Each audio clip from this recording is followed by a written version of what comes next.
I don't believe that people are going to consistently keep buying new iterations of iOS devices. They're so expensive. Yeah, they are. Well, we say that, but people still have, and people still do. Like, we can say, like, oh, no one's gonna buy. People bought a 4S just cause of a little talking voice on it. That's like, hello, how are you? Like, there's no reason to own it. There's no reason to upgrade. None. A 4S and a 4 are the exact same damn phone, except one has a talking voice. But people did it. So it also has signal problems, if I recall correctly, doesn't it? Because you don't use a phone for talking anymore. So what the hell's the point? Yeah. Right. So why not? Just. I don't know. I see it over the next few years probably imploding a little bit. Mobile gaming is nice and all, but it's not going anywhere. There's no evolution happening in it. None at all. Does it? I mean, I guess you have a point, but I don't know. The audience is growing, right? Like we can say that the gaming in general, but the audience is still growing. Yeah. They're still, just like we were saying, like consoles must die. But people still buy a ton of them. Yeah. So innovation, I guess, is unnecessary. Is it just a case of the gaming audience growing in general? And some of these guys, they weren't playing games to begin with. They're now playing iOS games. I agree. They should be considered a non-factor, really, shouldn't they? If we're still selling as many AAA games as we ever are, and as far as I can tell, we are. Sales are not down on games, not from what I've seen. They're Definitely not. on They're PC. not down. They're up. But they're not. Significantly up. AAA games aren't like super top sellers. Like they haven't reached the all-time top selling list. They're doing well, but they still haven't reached the really high setting. Well, I have to wonder if at that point it's because of saturation. That you've got so many $60 games with then post-launch DLC.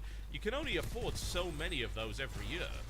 It is because there are so many companies making games at the $60 price point now. So maybe it's just a case of gaming has to be cheaper in that regard in order to attract a larger audience. The key for a gaming company right now has to be because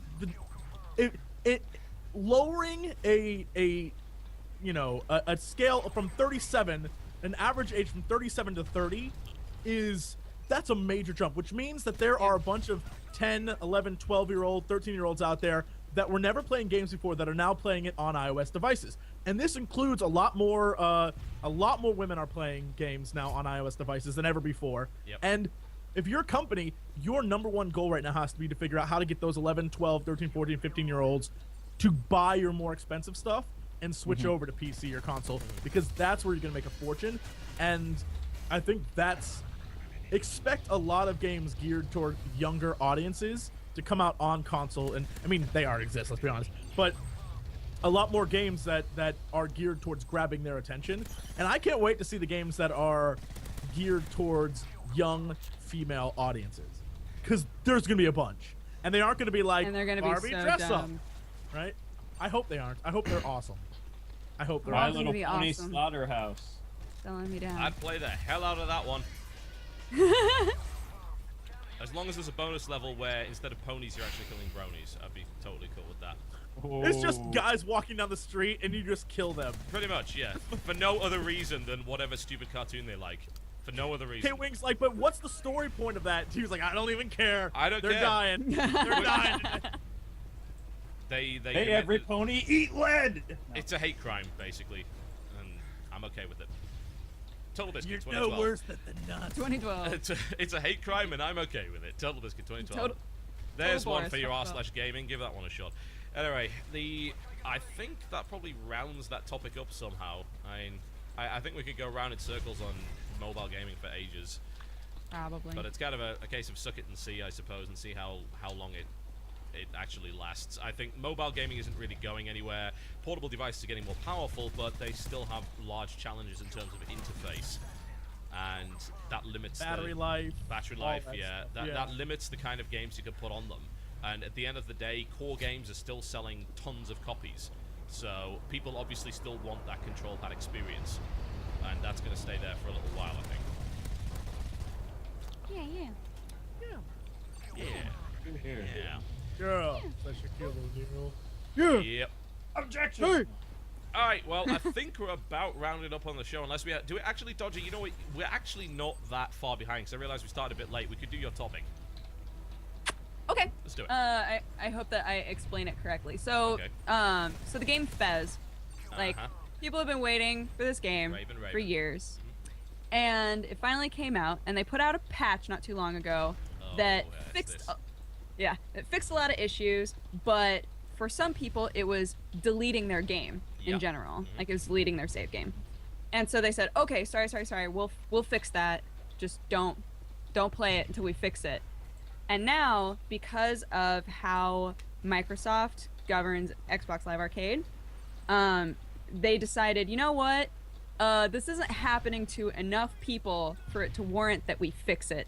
We're just gonna leave it, and if your game gets deleted, we're really sorry, but we can't afford to recertify and patch this game because Microsoft is charging us tens of thousands of dollars in order to do that.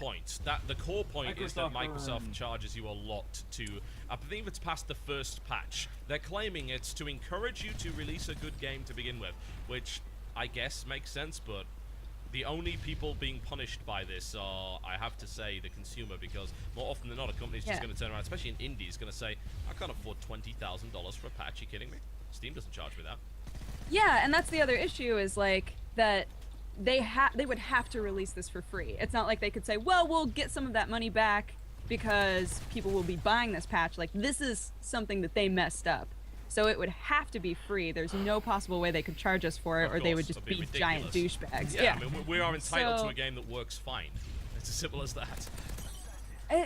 It's just so sad to me because in the end, people are going to remember that they didn't pay the money to fix the game, rather than that Microsoft had this really strange business model for Xbox Live Arcade.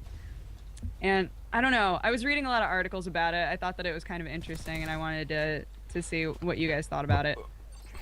Well, it's weird because Microsoft responded to these claims, and they said a number of things. Did they? They did a little while ago. Okay, so let's continue with the story, shall we? So, the developer for Fez is Polytron, by the way. Right. And apparently, Polytron and their investor Trapdoor made the decision not to work on an additional title update for Fez. Microsoft Studios chose to support this decision based on the belief that Polytron knows best as to